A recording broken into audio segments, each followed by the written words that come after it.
welcome back to Rating the List, where we review, discuss, and reimagine popular movie lists objectively.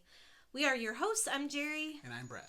In this episode, we're exploring number 95 from AFI's 100 Years, 100 Passions, the top 100 love stories of all time. All right, so number 95 is Lady and the Tramp. This movie was released in 1955. It was directed by Clyde Giamatti and starring voice actors Barbara Letty, Larry Roberts, and the famous Peggy Lee. So, the synopsis for this classic animated feature is as follows. Cocker Spaniel Lady and Mutt the Tramp live vastly different lives in an early 20th century Norman Rockwell-esque town. Lady's owners live in a nice neighborhood, and the tramp lives on the streets. Lady spends her idyllic days hanging out with neighbor dogs until a baby arrives at home. Her owners go on vacation, and she and the baby are left in the care of an aunt. The aunt mistakes Lady's actions for those of her cats and takes Lady to be muzzled. Lady flees and ends up on the rough side of town, where she is rescued by the tramp. Sparks fly. The next day, while traveling home, she is grabbed by the dog catcher. At the pound, she learns the tramp has had many girlfriends. She is licensed, so she gets released to the aunt. The tramp shows up to apologize and gets berated by Lady. He leaves but returns when he hears her barking. A rat has entered the house. He races upstairs and fends off the rat who has entered the nursery. The aunt thinks he is attacking the baby, and the dog catcher is called. Lady's owners return as the tramp is being taken away. They discover the rat and race to stop the dog catcher. The neighbor dogs also help and hold up the dog catcher. Lady and the tramp are reunited. The tramp is adopted by Lady's owners, and the pair have 4 puppies, 3 that look like Lady and 1 like the tramp. All right. So Disney movie. And first of all, the animation of this movie is really beautiful. It's off the charts. It's really in my opinion, one of Disney's sweet spots, where their animation is just really top notch. Not that it's ever not top notch, but so you have different eras of Disney animation. So this is part of the classic era, where basically you're still having, Walt Disney, directly involved in the creation of stories, overseeing the art, all of those kinds of things. And the original Disney animators are involved in working on these films. Unfortunately, I think at this point, all of them have passed away. I think it was just a couple years ago the last one passed away, so none of them are still around. These were all pioneers of hand-drawn animation, so all these early Disney movies, I think up until you get into about... I think they started using some non-hand-drawn elements in the 80s. Mm-hmm. So up until that point, everything was hand-drawn, and then you kind of get things kind of morphing to the point where in the mid-90s you kind of have a mix, and then you're kind of completely weaned off at this point of hand-drawn animation, which is really a shame. It is more difficult to produce, but it just looks so incredible. I wish there was someone out there that was still doing it. Yeah. It takes so much longer to create a feature film doing it that way, but just the aesthetic and the beauty of it, it's just something you can't quite capture on a computer. Don't get me wrong, there's a lot of really, really great animation that's done on computers. Yeah.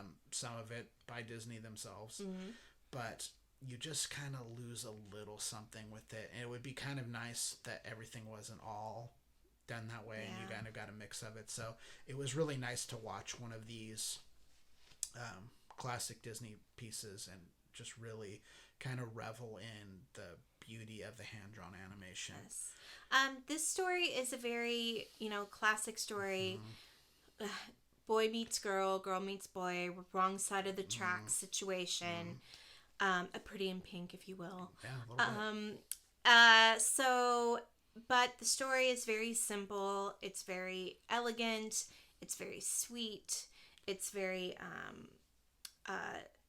just like your normal romantic comedy, just with 2 dogs. The story itself is timeless. Yes. But The problems lie in the messaging itself. Now, we watched this on Disney Plus, and to Disney's credit, they put a disclaimer in front of the movie that just out front says, we know, there are racial issues. There are racial issues with this movie, and it was done in a different time, and we acknowledge them, and but here's the movie in full. We know it's not right, but we've also chosen not to edit it, which is kind of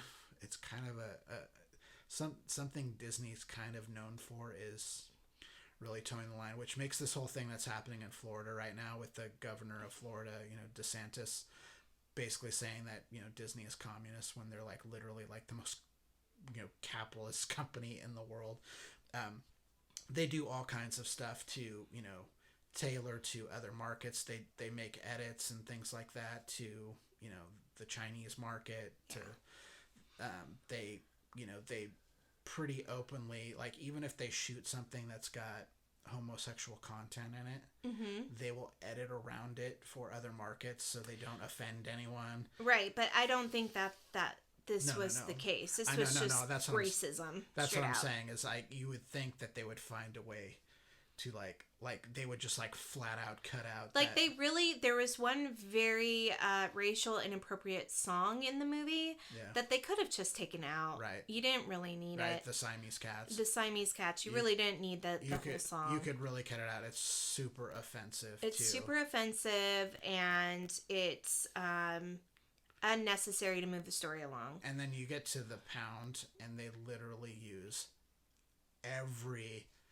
negative ethnic kind of connotation you can maybe they thought it was okay because they were using dogs. I don't know, but it's just like it's really bad. Like, they represent, like, no one like comes off clean. Basically it's so bad. They attack everybody. They attack everyone, and it comes off really, really badly. And to Disney's credit, they put a disclaimer up there. To me, this is a movie that still should be watched. But this is one that I think parents need to take care when they sit down with their child to say, for sure. This was shot at a time when,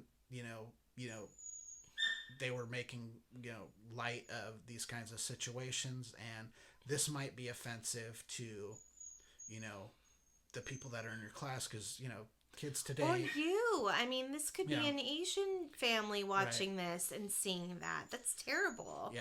And it's just, you might, as a parent, decide to skip it. One of the big problems about history, especially in this country, is ignoring these things instead of openly discussing them in a manner that everyone kind of comes together, sees that there was a problem with it, can accept that there are some very beautiful things that happen in this movie, and there's some really problematic things that happen in this movie, and you just kind of you accept it.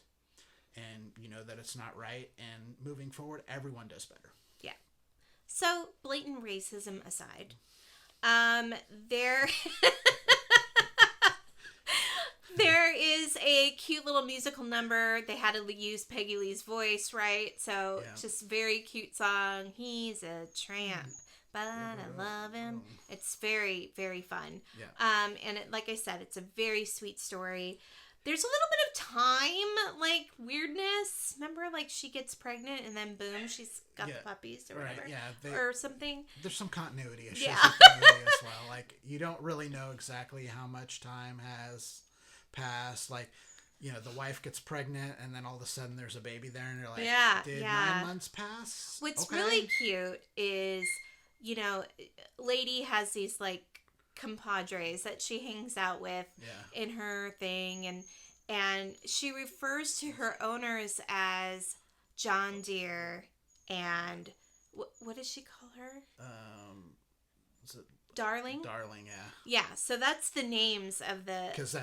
That's the pet names that that they call each other. So she thinks that those are their names. That's She's cute. Like, John Deere's really upset with Darling, and it's very sweet, and the whole like collar, the license. aspect, like when you get your license, you're top notch. Yeah, it's like when like a rite of passage, or it's like just when you like get like a new nice pair of clothes or whatever, and you feel good, you're showing it off. They're showing off their collar. It's really cute. It is very cute. So it's a cute movie. Like I said, there's some problems, but overall for a 1955 Disney movie, it's fun. Yeah. So because of the problems, our scores on this, had to reflect that. I gave it a 65. Jerry gave it a 56. The list gives it a 60.5. Yep. All right. So, thanks again for watching. We will see you next time. Please like and subscribe. I'm Brad. I'm Jerry. And put some messages in the comments if you agree, disagree, if you have something to say about Lady and the Tramp. Yeah, and you can also email us at ratingthelist@gmail.com. Yeah. And, all right. Until next time, we're rating the list. We're rating the list. Thanks. Bye. Bye.